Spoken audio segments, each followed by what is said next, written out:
Muy buenos días y sean bienvenidos una vez más a En Sintonía con la Cultura, conversaciones y reflexiones. María Fernanda, ¿cómo estás? Cuéntanos de qué vamos a hablar hoy.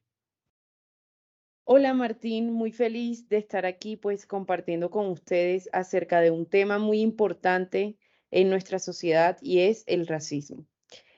Bueno, para empezar yo quisiera pues hablar un poco acerca de lo que fue este sistema de discriminación social y racial pues que se basaba básicamente en la superioridad de los europeos sobre los pueblos pues no europeos.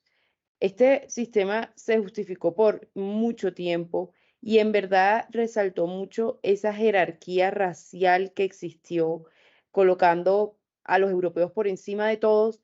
Después, pues, teníamos pues a los mestizos, a los indígenas debajo de ellos y por último a los afros.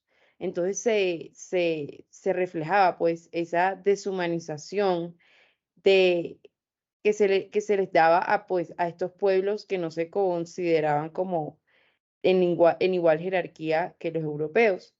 Esto conllevó a que hubiera una sobreexplotación, tanto económica como laboralmente, en indígenas y afros, y por consecuencia, una extremada violencia que afectó pues a toda la población, ya que ellos necesitaban pues tener el control sobre ellos.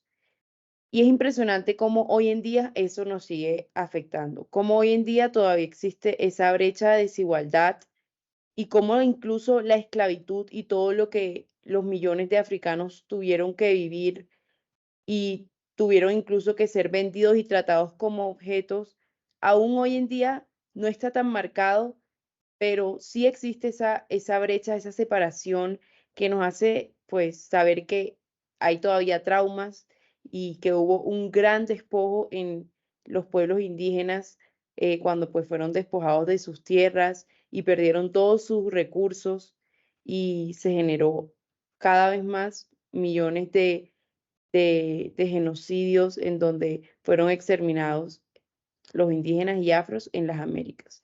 Qué delicado este tema y qué importante que hoy estemos hablando sobre esto. Así es, concuerdo contigo, María Fernanda. A mí me parece que este tema pues puede sacar muchos tipos de debates. Yo estoy interesado en uno muy específico y es si se puede interpretar que este racismo digamos, parte de la esencia del ser humano de la que contrapone la perspectiva filosófica anticiencialista. Yo diría que la desigualdad que genera inevitablemente el racismo pueda ser parte de esta esencia del ser humano, de la que le es difícil despegarse en su vida debido a que el ser humano recoge información de la sociedad y la sociedad es hoy en día la consecuencia de ese mismo racismo que se debió, como tú bien lo mencionabas, en el proceso de colonialización em, de lo que hoy en día conocemos como América Latina. Eh, y para ser muy concreto, es por esa razón que hoy en día a la gente le cuesta trabajo entender la perspectiva antiesencialista, porque tiene una esencia muy marcada que proviene de esos mismos orígenes de lo que es el racismo y de lo que es la, la historia contada desde una sola versión, que genera un sesgo en las visiones del cosmos, del mundo, de la gente. Pero cuéntanos, por favor, Gabriela, ¿qué es lo que dicen los autores sobre este tema? Bueno, aparte de todo lo que han dicho que me parece muy importante, y pienso que también es importante hablar sobre la problemática tan grande que es el racismo, y yo me voy a enfocar en algunos autores que me parece que tienen una perspectiva contundente ante este tema. Primero, quiero hablar sobre Mignolo Walter. Él piensa que el racismo está intrínsecamente ligado a la colonialidad del poder. ¿Por qué? Porque este es un sistema de dominación que se estableció durante la conquista europea de América. Este sistema, él piensa que tiene un privilegio hacia los europeos y que son los cuales marginan los pueblos indígenas y los pueblos afrodescendientes. Él piensa que para combatir el racismo es necesario descolonizar el pensamiento y deconstruir las estructuras de poder, las cuales lo sostienen. Esto que implica recuperar los saberes ancestrales y construir nuevas formas de conocimiento que no sean eurocentristas.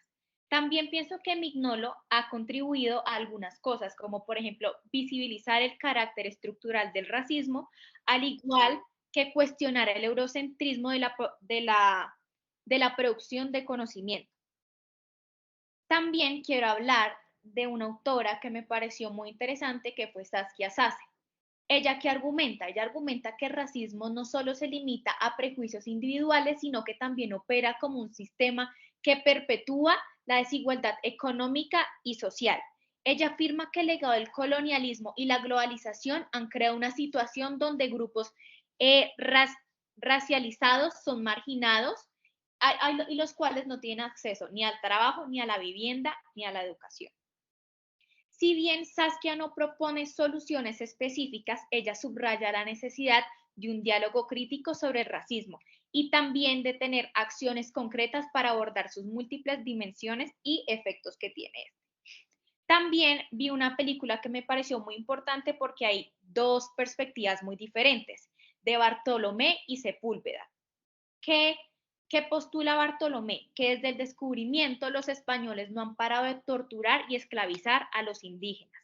Él cómo veía a los indígenas como seres hermosos, pacíficos, dulces, que no desean nada del otro, son personas generosas, que solo reciben bien y no pueden mentir. A diferencia de Sepúlveda, que él veía a los indígenas como esclavos por naturaleza, que no saben usar artefactos modernos, que se pintan y adornan horrible, que son un sacrificio humano. Entonces, claramente se pueden ver diferentes perspectivas ante este tema. Quiero saber qué piensas tú, Martín, ante esta problemática tan grande de la cual estamos hablando. Qué valioso todo lo que hemos hablado en este podcast. Y aparte valioso, yo creo que pues a mí me da muy duro uno como colombiano escuchar todas las cosas que nuestros ancestros tuvieron que haber vivido en la colonización. Yo creo que por más de que pues ya no existan estos factores como se conocían en este momento, pues, como la esclavitud, los genocidios, yo creo que igualmente sigue habiendo una jerarquía racial que es la que nos tiene hundidos en lo que sería para lo que hablan los europeos o los de Estados Unidos o los demás países primermundistas como nosotros como tercermundistas. Y creo que es eso, es esa forma en la que nosotros queremos llegar a ser como ellos, en la que hemos dejado atrás todo lo que nuestros ancestros habían hecho, donde habían creado unas culturas increíbles, donde tenían una organización política, unas organizaciones eh, gigantes creadas por ellos mismos y por el hecho de ser como la gente que llegó a nuestro continente, nos hemos quedado atrás. Nos hemos quedado atrás y todo se debe a un racismo que no solamente se quedó en esas épocas, sino que se sigue viviendo hoy en día, con lo que hemos hablado y con lo que estoy diciendo en este momento de el querer ser como ellos pretenden que nosotros seamos.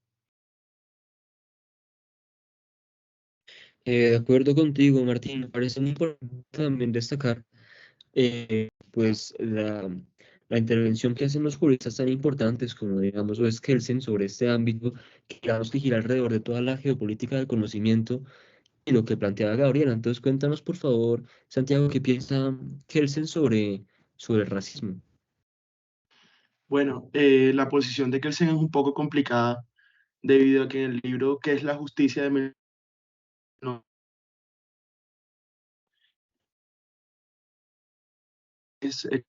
pero si uno analiza más el libro, en la sección La justicia y la raza, este mismo argumenta que la justicia no exige la igualdad racial y sostiene que las diferentes razas pueden tener diferentes capacidades, por lo tanto, no es justo tratarlos por igual. Esto es una medida muy fuerte y malsonante incluso para los juristas de la época. También argumentó que la mezcla racial puede ser perjudicial para la sociedad. Esto ha sido infinitamente criticado por juristas de su propia época y juristas posteriores, donde dicen que esto está muy mal debido a la forma como trata a las personas por su diferente raza. Muchas gracias a todos por escuchar y espero que haya aportado algo y que empecemos a ver la historia de todas las maneras posibles antes de llegar a una conclusión. Eh, Muchas gracias.